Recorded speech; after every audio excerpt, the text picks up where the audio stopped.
In closing, I would first like to mention that I just recently received the support of the New Mexico Realtors Association. That is something I'm very proud of since I've been a licensed real estate broker for over 26 years. I would like to thank Mayor Hall, Representative Harper, Representative Padro Colbert, Senator Brandt, Commissioner Block and Chapman, and most of the assessors, both Democrat and Republican, throughout the state of New Mexico that have endorsed me. I have accomplished a lot in the last 8 years, and the employees have accomplished a lot in the last 8 years. I have absolutely loved serving the citizens of Sandoval County. We need to keep moving this county forward, and we never need to go back to what it was. Again, experience matters. I, Christy Humphrey, humbly asked to continue serving you. I want to work with you and for you, and I humbly ask for your vote for Sandoval County Assessor. Thank you. All right, James. My first day in the job, I got a telephone call. Commissioner, there's a rattlesnake out in my driveway. What are you going to do about it? I don't like snakes, and I didn't want to tell a lady that I'm not doing anything. Anyway, the point that I want to get across to you is, for those of us that live and work and care about the outback, District 1 and District 5, it's entirely different from the other districts. Very urban. We're very rural. We have a different culture. It takes a special brand of leadership to do that. A long time ago, as a very young second lieutenant at Quantico, it was beat into my head. Your mission is all important, but it's your people that accomplish the mission. I mentioned we the people before. I'm a firm believer in the Constitution, and if I had to judge success, then I would tell you that one morning up in Pina Blanca, I was invited in for a bowl of pozole. They accepted me. Thank you. Thank you, James.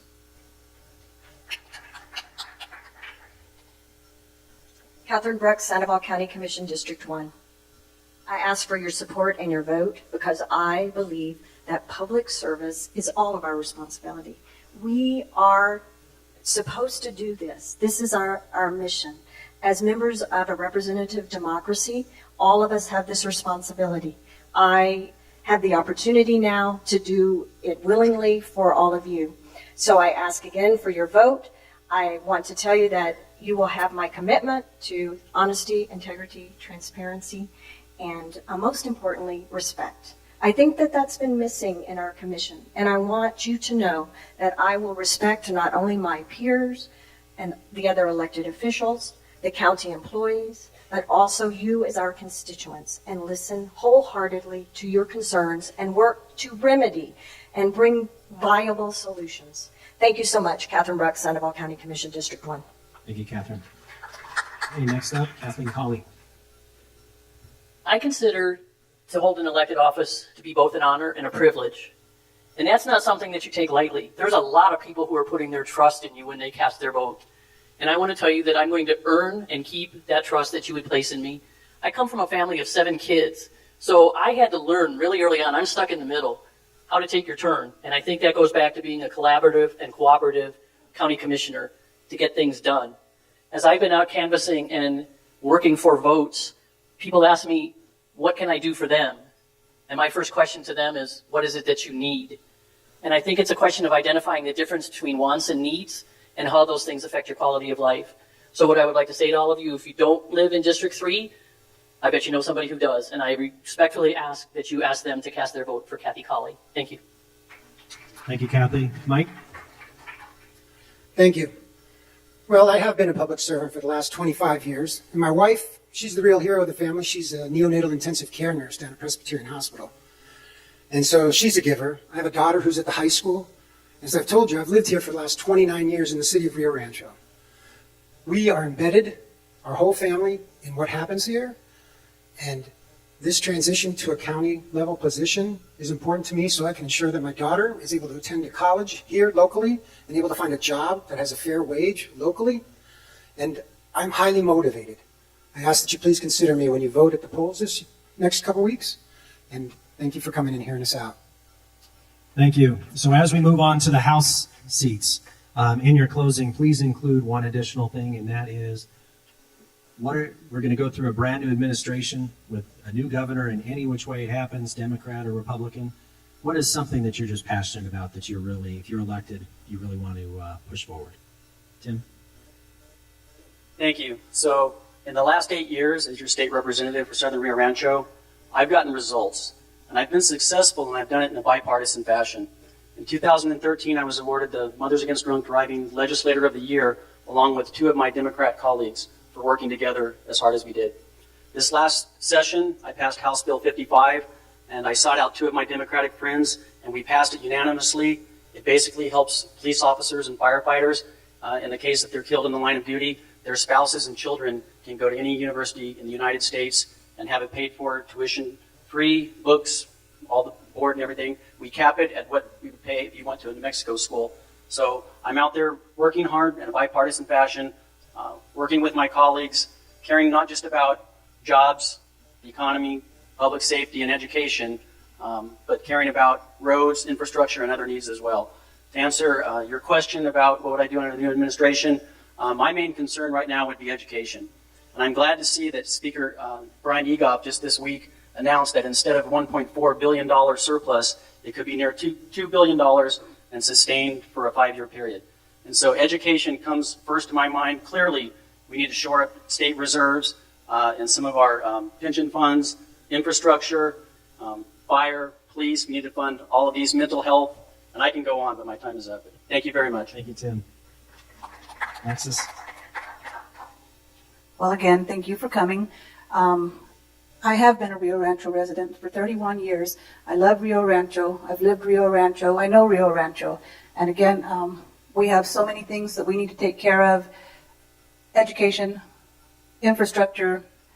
I'd love to see us become the leader in solar energy in our state. We all know that we can do it. We all know how much sunshine we get every day. And really, it all kind of ties in together. If we are able to provide good education to our children and they're ready for jobs that are coming, if we're able to provide good infrastructure, water, sewer, streets, internet access, then this is what businesses are looking for. They're not really always looking for tax breaks, believe it or not. But if we have the people ready to take the jobs, if we take a happy place for people to live, that's what's going to attract our businesses to bring us better jobs, and it just helps us all rise up. That's right. Thank you. Vote for Alexis. Thank you. Billy Ann? You can just call me Billy. You don't need to call me Billy Ann. So in 2005, my husband and I decided to bring our family to Rio Rancho because we wanted to come here for the schools. I'm so glad we did. You know, New Mexico is 50th in education, but Rio Rancho, we have great schools here. We really do, and I can attest that from both sides, as a parent and as a teacher. But my number one issue is education. It's the thing that people are concerned about. When I've talked to voters, and I've knocked on roughly 5,000 doors, and the people I've talked to, that's their number one concern. It's also my number one concern. We have a brain drain in New Mexico. I don't need to tell you. Our best and brightest keep leaving the state because there are better opportunities elsewhere.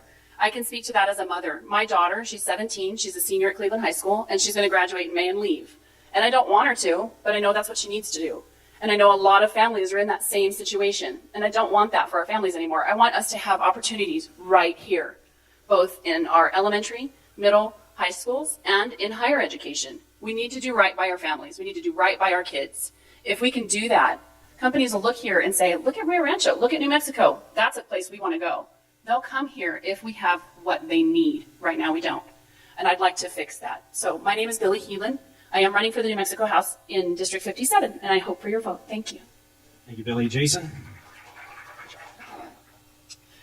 Well, thank you all again for coming out. I really appreciate it. And I just want to ask you all to kind of imagine in your minds, a Rio Rancho, a New Mexico that has a thriving economy, right? Where folks, don't have to get 2 jobs to put food on the table.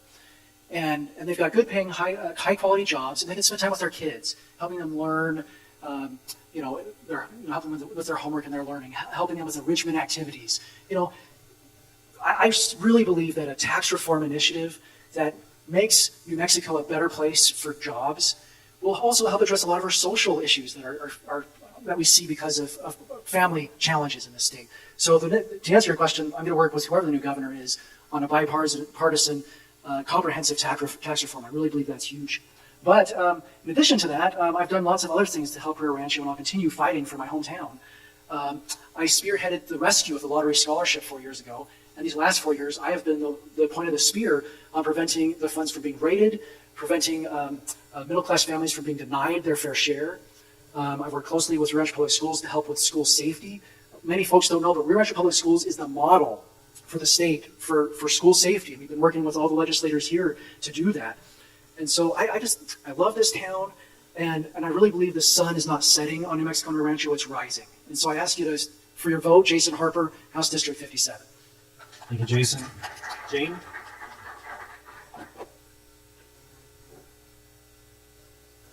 You know, I always tell these other two guys, I'm the senior citizen of the legislature that represents this area. This area has come a very, very long way where it started when I was elected in 2002. I've been working in municipal government since 1963. I started out working for the city of Albuquerque. And I worked under the CEO model. I grew up working with the city of Albuquerque, worked Parks Recreation, I worked the Albuquerque Police Department. I worked street gangs, I worked domestic violence. And the one thing that has been consistent is creating an environment to where families can thrive. But in order for that to happen, we as legislators have to be able to work with the local municipalities. We have to be able to work with parental concerns. We have to be able to work with the law enforcement communities. We have to be able to understand what really economic development is. And what a lot of folks don't realize is when we start talking about economic development, you have to have great access to get to a business. It doesn't matter how great it is if you can't get to it. It doesn't do anything for the business. I've worked in every facet in this area, and I'm interested and hopefully that I can do it one more time. We have some problems left that we've got to resolve. And then I want to hand the baton off to some youngster who has the same enthusiasm to listen to constituents and to work with each one of the unique communities that are in District 44. Thank you, Jane. So I'm asking for your vote. Thank you, Jane. Benton? Thank you. Again, my name is Benton Howell, and I'm running for the New Mexico House of Representatives, District 44.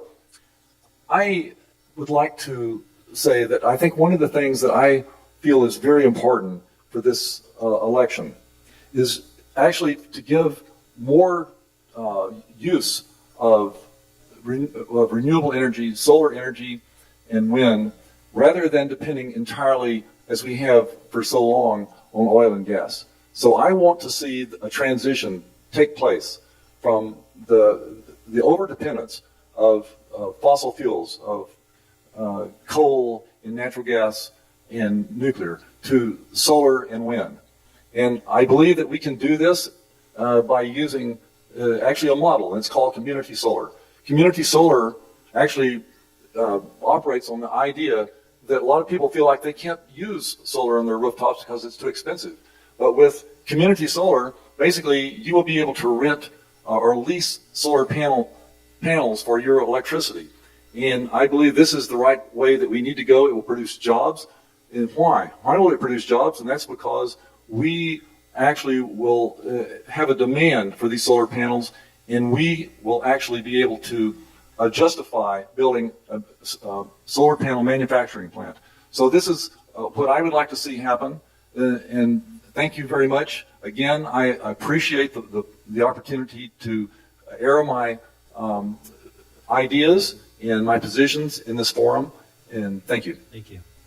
Thank you. Please give all the candidates one more round of applause. Thank you all for being here. Absolutely.